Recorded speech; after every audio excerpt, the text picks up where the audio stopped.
शिवोहम।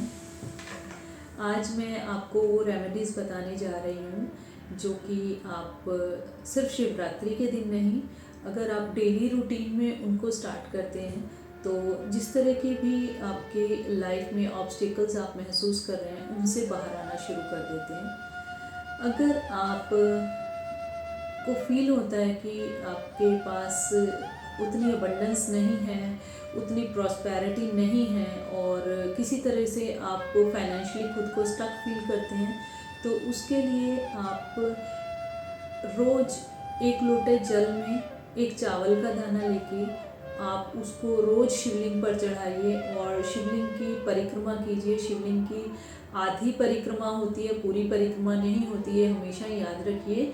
और आधी परिक्रमा करके जो जलहरी होती है वहाँ से जल लेके आप अपने घर लाइए और उसको इस्तेमाल कीजिए, ठीक है।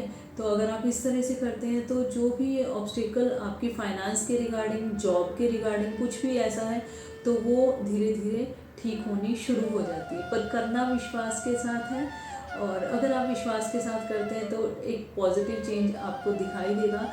इसके साथ ही अगर आप एक रेमेडी और भी करते हैं तो उससे आपको फाइनेंशियल ग्रोथ मिलेगी। अगर जॉब नहीं है तो जॉब के बहुत अच्छे चांस बनने शुरू हो जाते हैं, क्योंकि मैंने कुछ लोगों को अगर ये रेमेडी बताई है तो उनका चांस ही नहीं था। जैसे हाउसवाइफ होती हैं तो वो किस तरह से अर्निंग करें या कुछ करें, तो इस तरह से अगर उन्होंने वो रेमेडी की है तो बहुत सक्सेसफुल इस टाइम वो ऑनलाइन बिजनेस कर रही हैं, ठीक है। तो वो रेमेडी क्या है, वो है कि आपको 6 सफ़ेद फूल लेने हैं, चाहे सदाबहार के हों, कोई से भी 6 सफ़ेद फूल लेने हैं।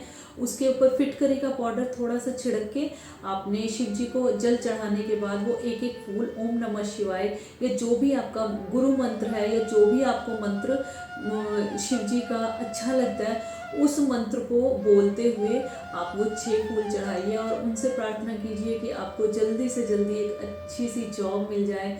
अगर आप बाहर जाके काम नहीं कर सकते, घर में ही आपके वो रास्ते खुल जाते हैं कि आपकी अर्निंग स्टार्ट हो जाती है, ठीक है।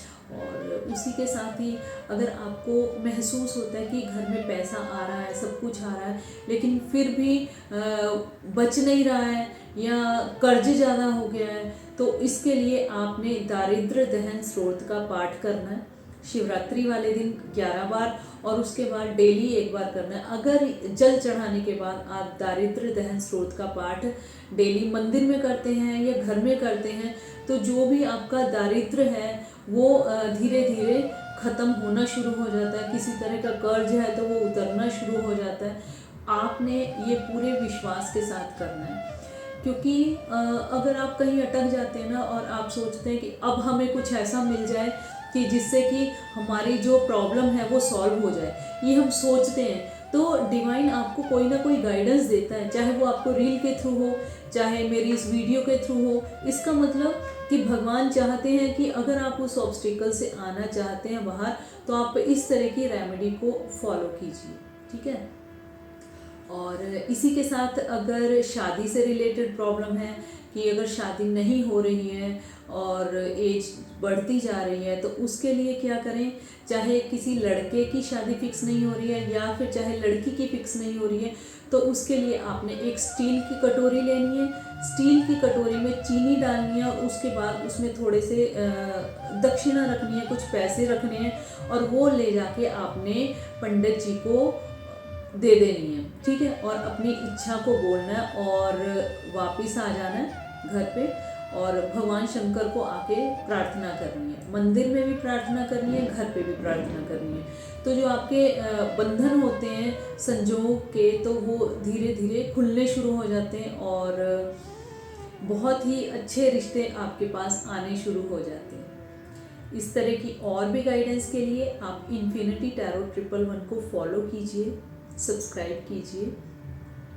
और अगर आप पर्सनल रीडिंग चाहते हैं तो आप इंस्टाग्राम पर मुझे डीएम कर सकते हैं और फेसबुक पर आप मैसेंजर के थ्रू मुझसे कनेक्ट कर सकते हैं और यूट्यूब से भी आप मुझसे कनेक्ट कर सकते हैं। मिलते हैं अगली बार, तब तक के लिए शिवोहम।